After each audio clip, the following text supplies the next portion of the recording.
Hallo liebe Menschen und herzlich willkommen wieder zurück bei dem inzwischen dritten Spiel, glaube ich, dieser Aufnahme. Und wow, diese Session hier, diese Aufnahmesession ist oder wird ein absolutes Highlight.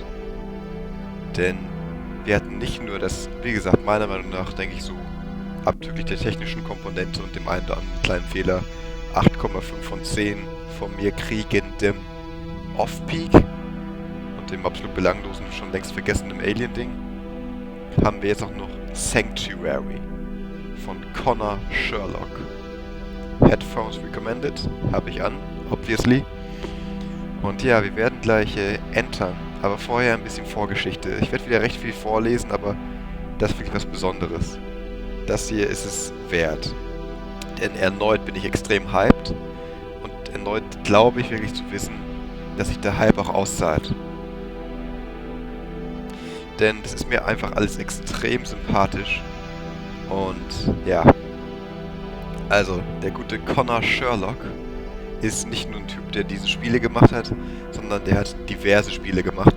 6 an der Zahl bisher, die es auf itch.io, also itch.io, gibt. Und alle davon sind sie kleine, wie er selber schreibt, Mood Pieces / Walking Simulators. Mein Lieblingsgenre. Einfach Atmosphäre, geile Optik, geiles Sounddesign.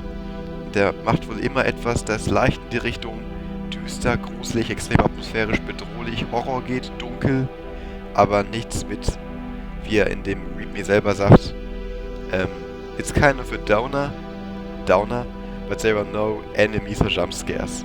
Also right down my alley, so glaube ich geht jetzt der Spruch, den ich vorhin gesucht habe. Ultra geil, alle 6 davon. Aber nicht nur das.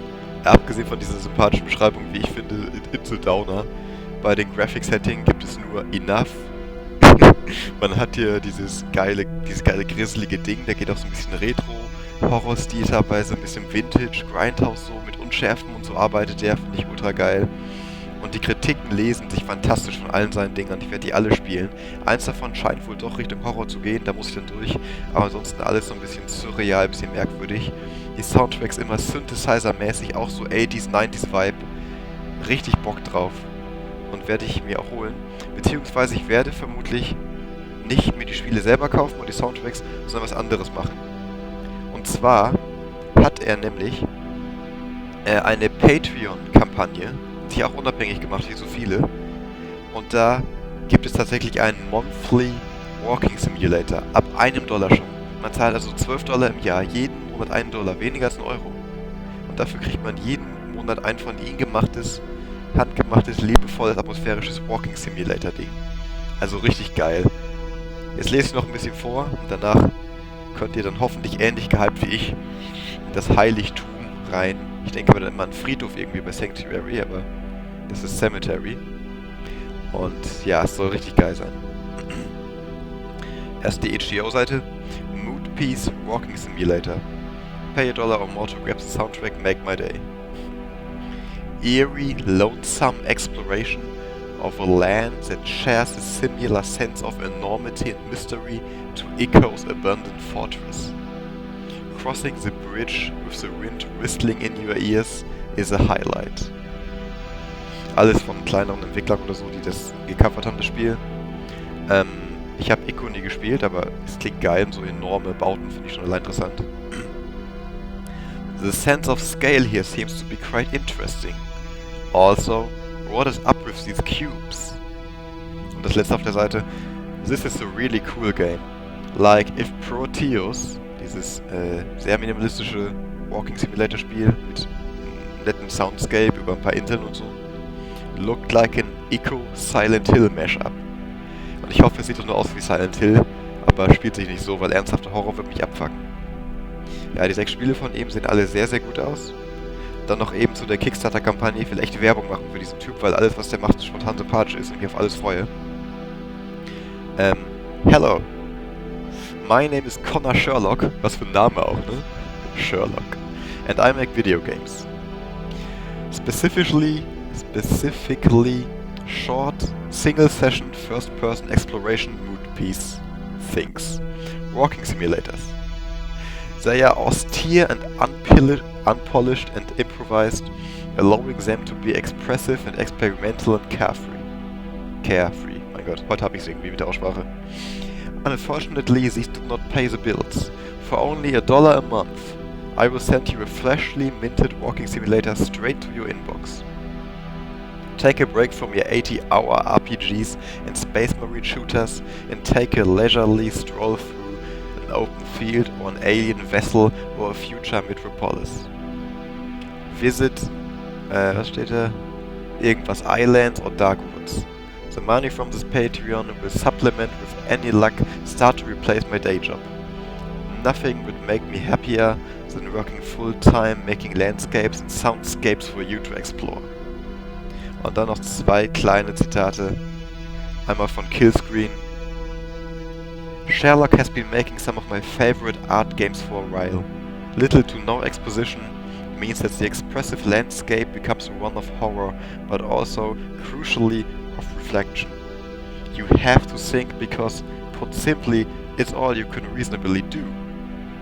As the black mask descends, the environment becomes increasingly incoherent, increasingly emotional. A moving painting. Landscape is used to reflect an increasingly perilous emotional and intellectual perspective. And last but not least, Connor Sherlock's games often remind me of slow, dready horror movies from the 70s. The sort of oddball thing you might catch at 3 a.m. on a Friday night that spent years trying to remember the name of. From ghost stories in the woods to eerie deep space encounters with deserted alien ships, he's happy to let things unfold slowly and build unease. It's part pacing, part tone, and part splendid synth soundtracks. Let's enter, shall we?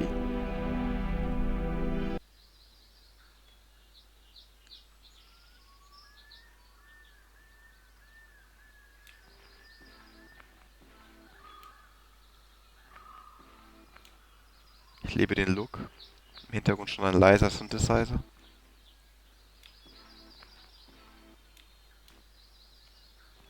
Wenn man aufhört weh zu drücken, hört er nicht direkt auf zu laufen, sondern läuft noch wie im echten Leben auch so 2, 3 Minischrittchen weiter zum Abbremsen. Drücken kann man sich nicht.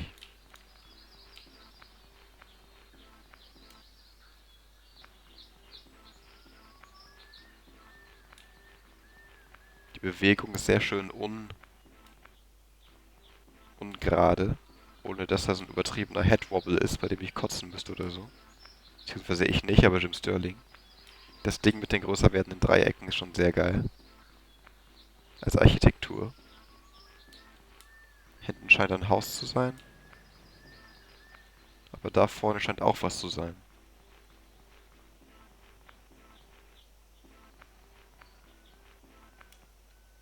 Oh. Hier ist leider ein kleiner Bug, es sei denn unten donnert es. Oder blitzt eher gesagt. Boah, ich bin immer versucht auf F12 zu drücken. Für Screenshots. Aber leider findet man solche Spiele ja nicht auf Steam mal eben. Und F12 wird jetzt nur die Position von Fraps verändern, wenn mich nicht alles täuscht. Von dem Fraps-Fenster. Ich weiß gerade gar nicht, ob ihr auch die Zahlen seht, oben links oder nicht. Macht Videos für mich nicht bedeutend schlechter oder besser. Hat immer so ein Amateur-Ding für sich, aber ich mache ja Amateur-YouTube, insofern.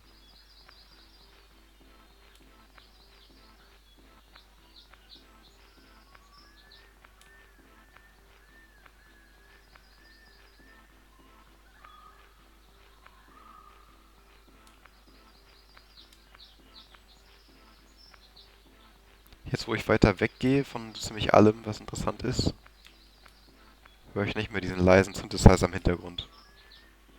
Wenn das Sounddesign also anteasert, übrigens hier einen Weg gefunden, wenn das Sounddesign anteasert, wo man lang gehen soll, oder wo was zu finden ist, finde ich das sehr cool. Serious Sam macht das ja auf die stumpfeste aller Weisen, dass man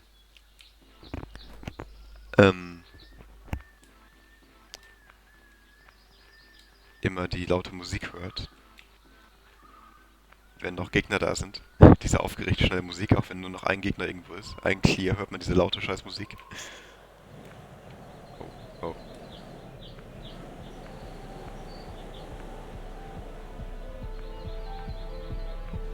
Okay, dieser schnelle Bass ist jetzt unüblich.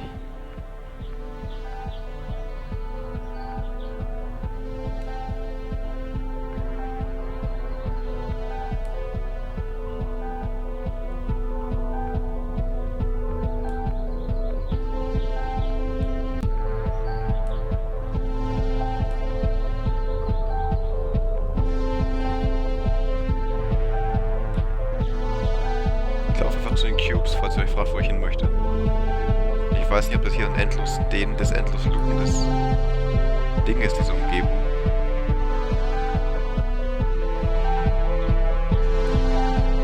Oder ob es wirklich die verschiedenen Richtungen gibt.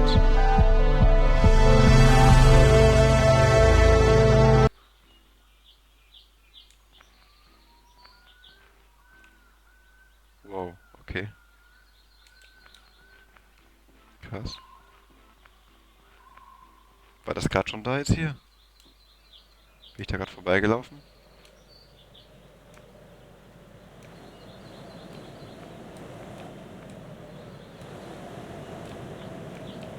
Die Umgebung scheint sich zu ändern, das ist echt. Wenn man Spiele nicht einschätzen kann, dann macht das schnell ein Gefühl von, ja nicht Angst direkt, aber von Unease, sagen die Amis ja. Man fühlt sich, ja, Unease ist eigentlich schon das Wort. Man fühlt sich ja, nicht leicht, ne? Nicht leichtfüßig, nicht locker, sondern so.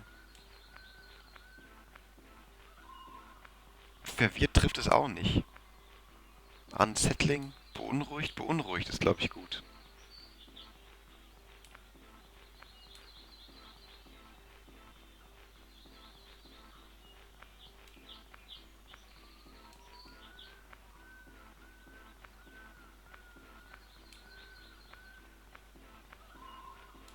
Ich weiß nicht, ob es am Spiel liegt, dass man so lange läuft und dass es passiert.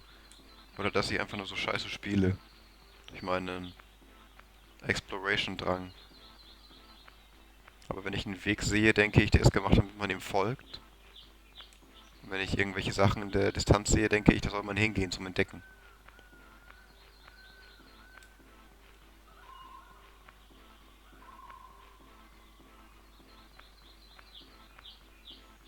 Ich laufe einfach mal. Ich mag die Optik schon mal sehr. Es ist auf jeden Fall sehr von diesen 70er Jahre bunten, verrückten Vintage Rich House Horror. Ja, da kommt schon Musik.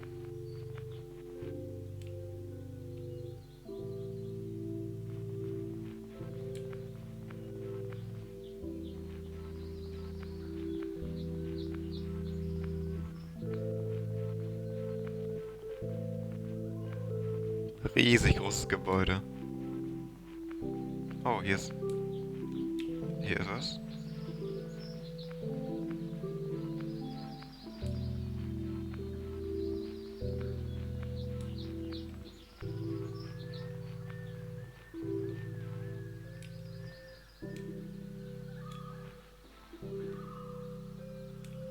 Hier würde ich jetzt einen Herzinfarkt kriegen, wenn der gute Connor Sherlock mir nicht versichert hätte, dass es keine Jumpscares gibt. Scheiße.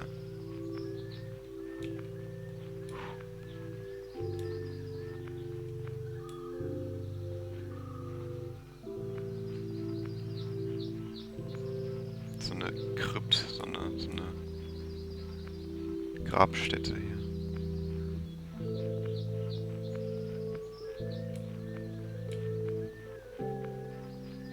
Was ist das hier?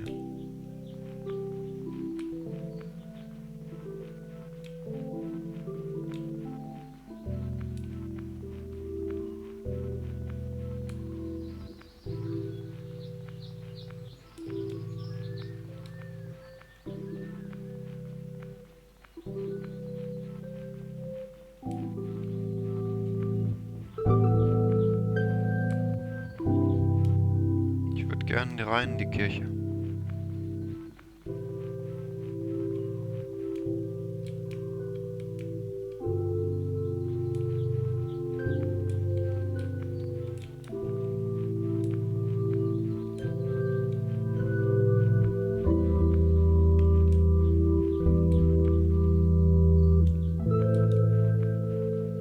Ich frage mich, ob ich irgendwas machen muss, ob es ein Rätsel gibt. Die sind leuchtender oder ob es einfach nur...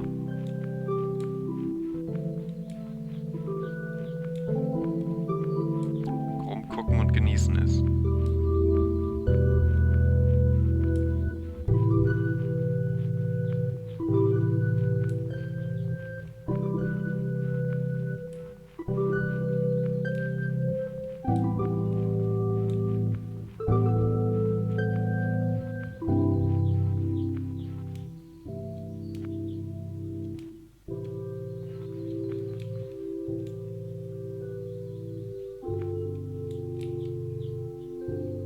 Sollte ich hier sein? Ist das Spiel zu Ende jetzt?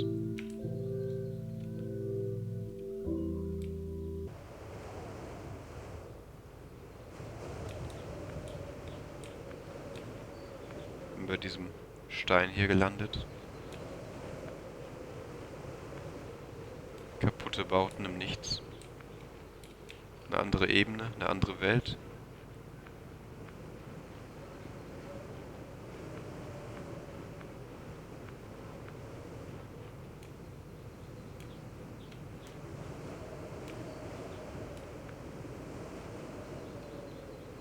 Scheinbar komme ich von da hinten bis hier.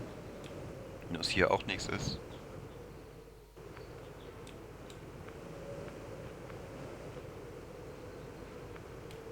Bin ich verdammt jetzt?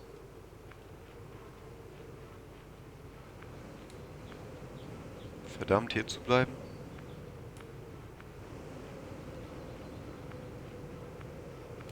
Da ist was. Also ich weiß auf jeden Fall, dass ich noch nicht alles gesehen habe. Ganz am Anfang hat sich ja ganz hinten oder recht in der Nähe sogar ein großes Gebäude abgezeichnet. Und in der Review wurde ja gesagt, Crossing the bridge with the wind whirring through your ears is a highlight. Und ich war noch nicht auf der Bridge, wo ich sie gesehen habe. Also mindestens 2 Gebäude müssen da noch sein, plus das hier. Oh, es klingt geil.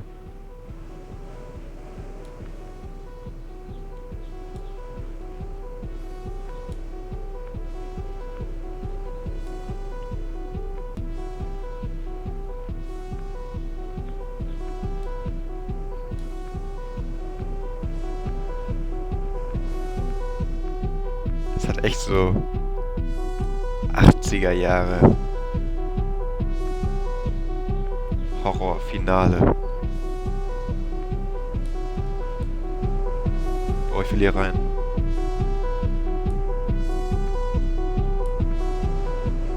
Und ich will wissen, wo ich bin.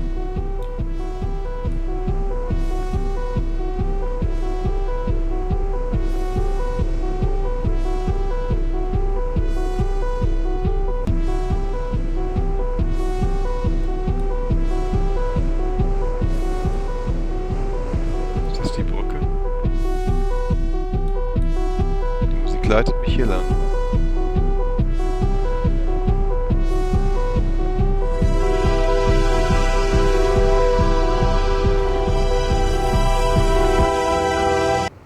Ui. Das ist ein Bild.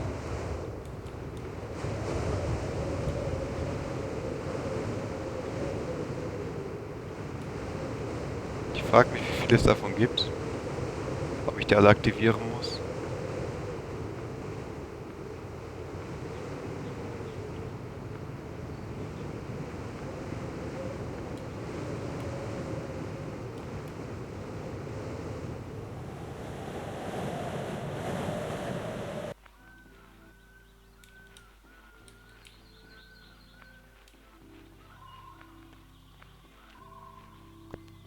Wo ich lang soll, allgemein. Ich bin ein bisschen lost, muss ich zugeben.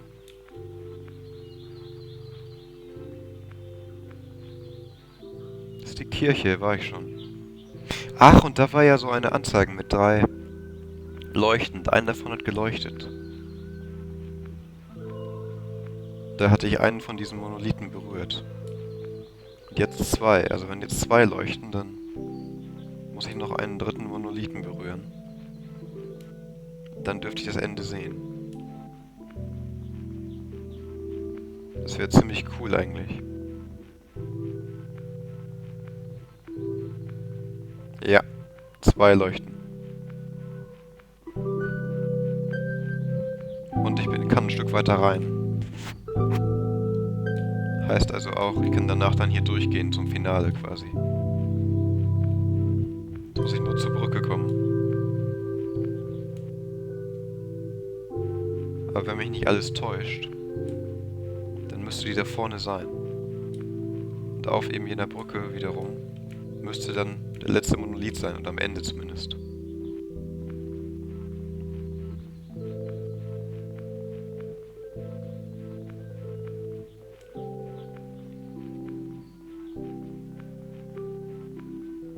Ob ich denn alles gesehen habe, ist eine andere Frage, aber ich möchte das hier auch nicht völlig analysieren oder entmystifizieren, weil ich werde es sicherlich irgendwann nochmal spielen, wenn ich Lust habe. Und wenn ich dann neue Sachen entdecke oder andere Wege gehe, ist es cool genug.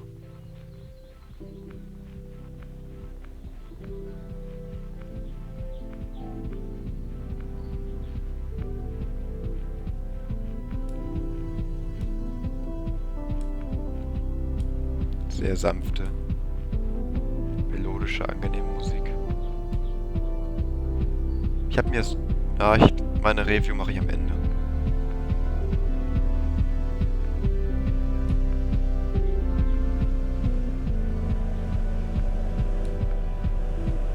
Hier ist der Wind. Hier bläst der Wind. Aber hier ist die Musik.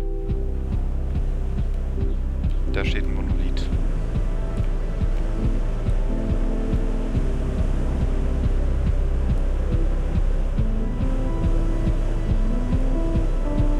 Der gehört wohl einzig zu diesen rockigen Gefilden hier und nicht zur Brücke.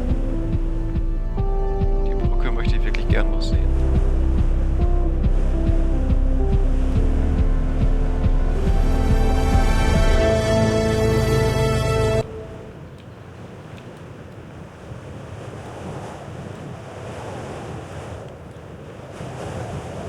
Da ist die Brücke. Da gehe ich jetzt noch hin. Danach laufe ich zur Kirche. Dann dürfte es das sein. Seitens folgt noch ein fulminantes Finale. Was ich mir sehr wünschen würde, aber nicht denke.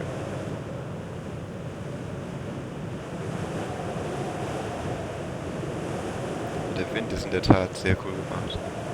Man sieht ihn nicht, aber man hört ihn. Der passt zu dieser Landschaft.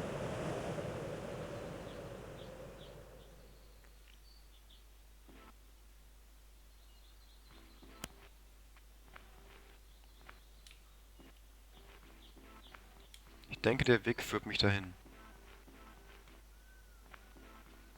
Also ich weiß ja, welche Richtung es ist, aber... Na gut, fick den Weg dann nicht. Für mich wie bei Eidolon. Wobei, schneller und besser.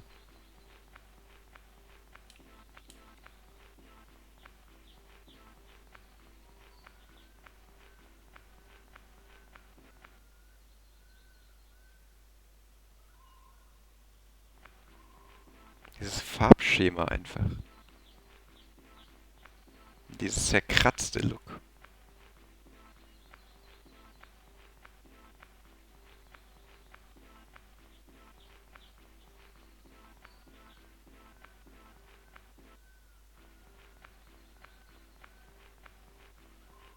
So, angekommen.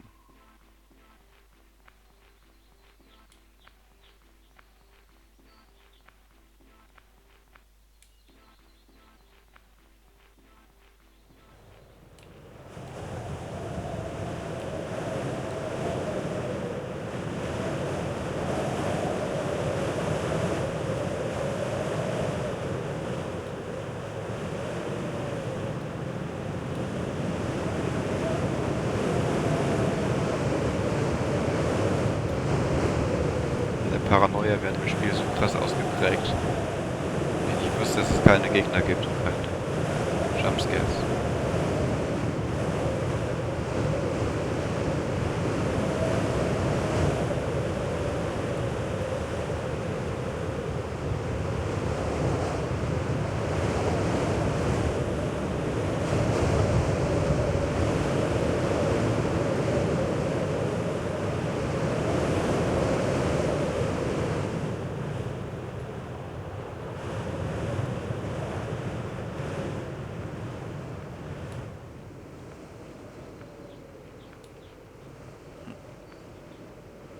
Gut, es war kein Highlight. Aber okay, haben wir mal gemacht. Auf zur Kirche.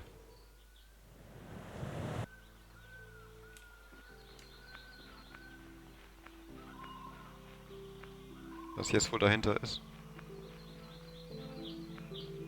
Ein kleiner Knopf.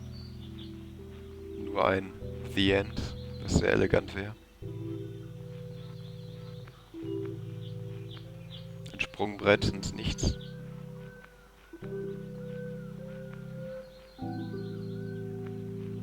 Sieht schon geil aus.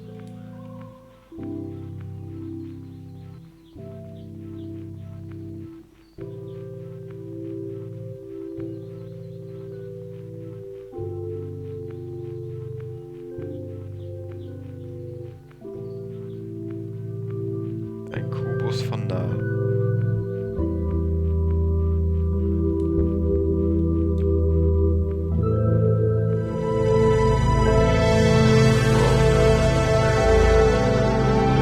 Der Kubus.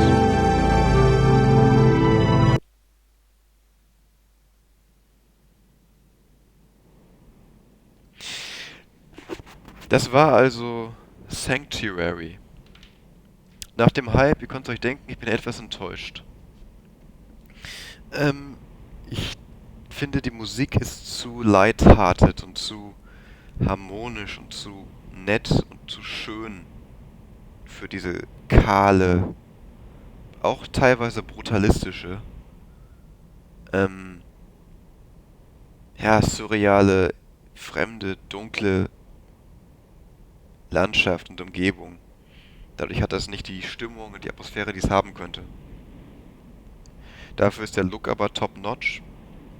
Das Rätsel in Anführungszeichen, Design hat mich ein bisschen erinnert an meine Titel, an Songs, an Kairo. Und diese ganze Monolithstruktur etc. mag ich.